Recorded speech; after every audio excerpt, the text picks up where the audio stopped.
I agree because I agree with everything that you said, right? And I'm going to go back to what Gian said in the beginning, that, everybody wants everything to smell nice and to look good. But the thing with these kind of products, especially in the healthcare environment, that's a hard thing to achieve because, you want something strong and something that's going to kill those microorganisms. So I think that if we really look at the whole picture, right, we really want something that's going to be effective. And I think efficacy is super important, but I know that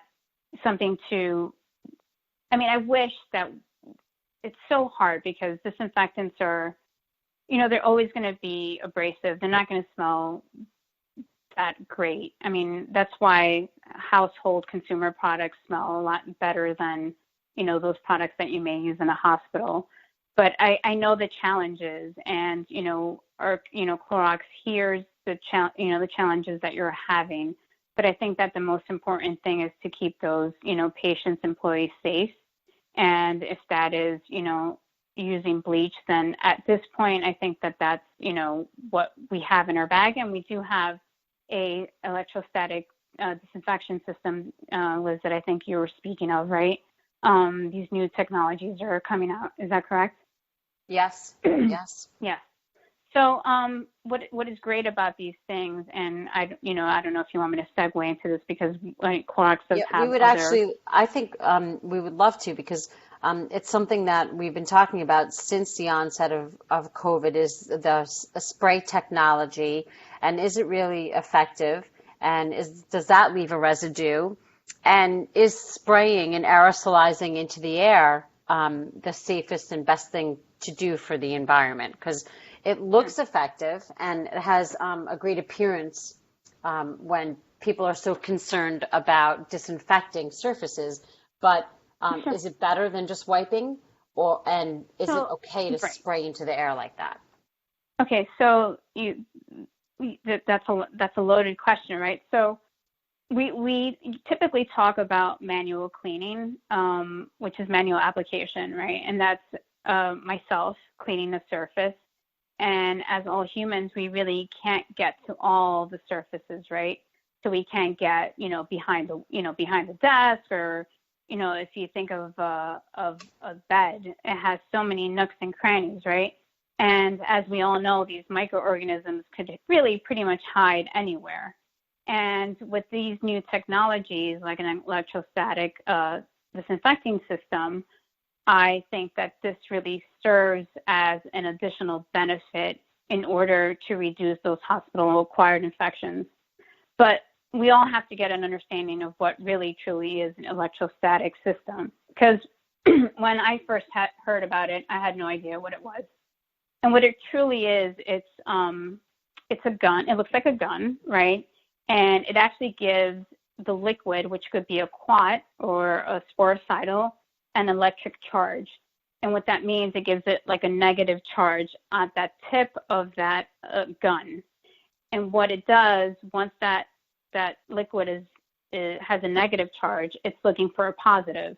And in these little small droplets, it's a very fine mist, right?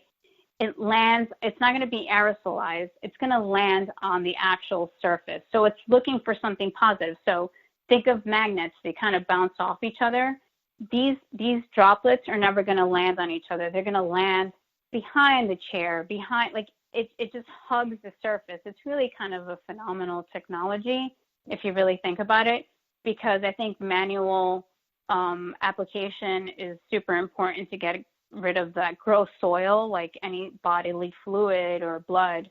But this is like an additional benefit to really to secure that your patients are safe and employees of any microorganisms that may remain after the manual application. Again, going back to what I said, these microorganisms live on surfaces for an extended period of time. And if you don't get it, anyone can touch that surface, touch their nose and eyes, and, here you go, right? You pick up norovirus, you could pick up the flu, you could pick up C. diff. So these new technologies kind of help as a benefit to alleviate that risk. So with that being said, you also asked about residue, right, Liz? What else did you ask about? The efficacy. So the other thing that I want to get back to is when I first started talking, I was talking about EPA registered product. Right. And what I mean is, so Clorox, we have a sporicidal, like I said, which is called Spore Defense, and we have a quat. And these products have been EPA tested to actually be used through this device. So, every chemical you have, and I think you guys probably know this better than I do, if you lose a microfiber cloth, if you use a cotton cloth, if you use this, that, it kind of could change the actual disinfecting, what it does on the surface, right? So let's say, I have a product and it says it kills C. diff spores, but then when you put it through the electrostatic device, is it actually reaching that 3-minute contact time, or does it change it? So I think if anyone that's listening, if you're looking at a electrostatic sprayer and the actual liquid, just make sure that it has been tested through that device to make sure that it still has that efficacy that it says it does. Does that make sense? It makes sense, yes. Mm-hmm. Cool. So again, we have the sporicidal, which is a formulation of bleach, but at a low level. So if you do spray it, it shouldn't leave that high residue that you would see with an actual wipe, right? Because it's a fine mist and you don't see it. Again, with aerosolization, this is not going up in the air. It's actually going onto, because I know that hospitals and the CDC doesn't say that you should use sprays because of that reason. They do. So I'm glad you brought that up, because when you read the CDC guidelines, it actually says not to, or to try to limit the amount of sprays and things and techniques used that aerosolize. So I'm glad you brought that up. Sure. I mean, this is a totally different, this is not like spraying. So for instance, we have something called Citrace that is an actual aerosol, or any other product that you would spray in the air that kind of lingers and you kind of feel it, right? You get that plume from the aerosol. Yep. These electrostatic devices don't. It's a heavy drop. It's like a fine mist. So it's not even a droplet. Like some droplets are quite heavy. So if you spray it, like we have a germicidal spray, like the germicidal white bleach, we have it in a spray form. So those droplets are really heavy, and you actually see it when you spray, because you could see the actual droplets. With the electrostatic sprayer, it's a very fine mist. You don't even, it's not going to get aerosolized because it's just looking for a surface. So yes, I hope that answered your question, Liz. Yeah, I think it's a good, for not seeing a video of it, we are on a podcast. It's a very good visualization that you're, the way that you're explaining it.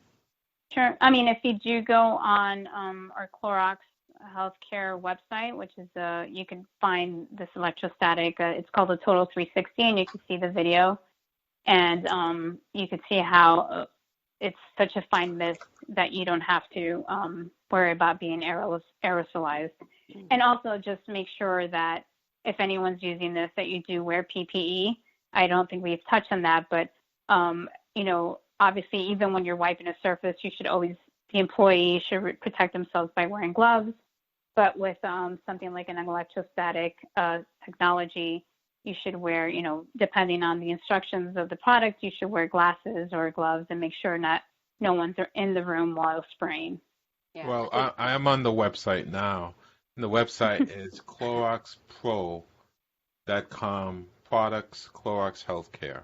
So if you just type in Google CloroxPro.com, you see all of the products, and you also see the Clorox 360. So thanks, Ellie, for that. Good explanation. I think it's important to start talking about, and we have on our other podcasts, we've been reviewing the technology and how things are kind of evolving because of COVID-19. And actually, even before that, I know Clorox had the Total 360. And it's just interesting to see how, things are evolving and people are having to change the way that they practice cleaning and disinfecting surfaces for two reasons. Actually, many reasons, but two major ones. First of all, on everybody's mind, COVID-19, right? And then for the other reason is just because it's good to take a look at your systems and your processes sometimes and make sure that you're using the latest and the greatest technology as long as it's effective. Correct. That is correct. And I think that, these emerging pathogens, and I'm sure, and I'm not here to scare anyone, but, I think Ebola came out a few years ago and that was pretty scary. But we've never seen, nor did I ever think we were going to experience anything like COVID. And I think that it pretty much, I think that with COVID, it really focused on how important it is to clean the environment. And as a Clorox healthcare rep, I have been talking about this for like 7 years, right? Because that's how long I've been at Clorox.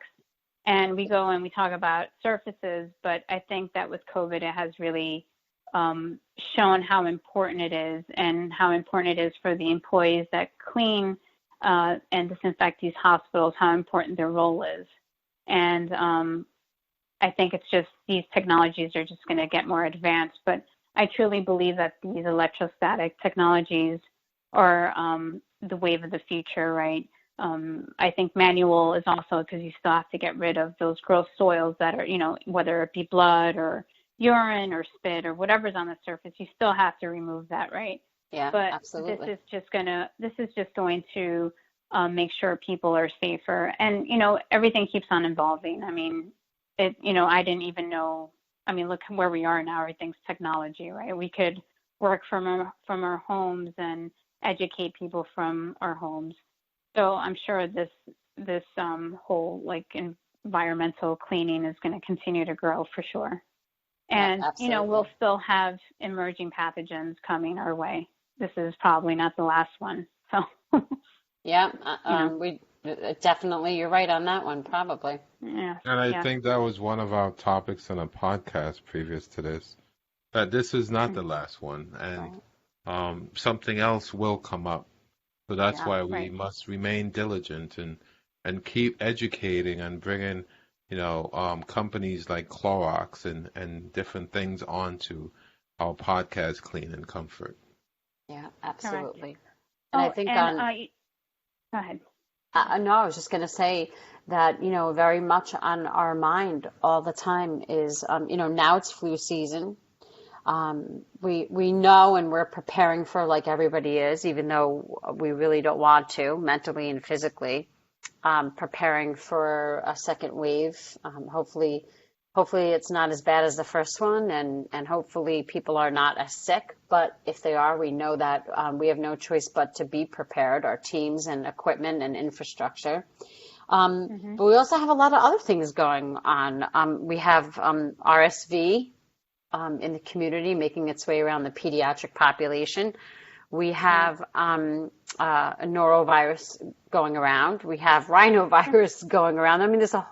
This is it. This is like a respiratory season right here. So, right. I think, it's a really appropriate time to start talking about the spray technology, because you can move a little quicker, you can cover more surfaces, and you can clean some spaces. Even I know we talked about your acute side of healthcare, hospitals, but everyone's concerned about nursing homes and the cleanliness there, and then something that we're all all concerned about is that health and gyms, healthcare facilities and gyms, and I know that I know plenty of people that are using the spray technology for those other surfaces as well. Because think about it. If you're at a gym, who's really cleaning those, the weights, and who's cleaning? You can't get into those little nooks and crannies. So definitely, the spray technology is super. It will work well in that environment for sure, and especially in long-term care, which is, your elderly patients, which are more immunocompromised.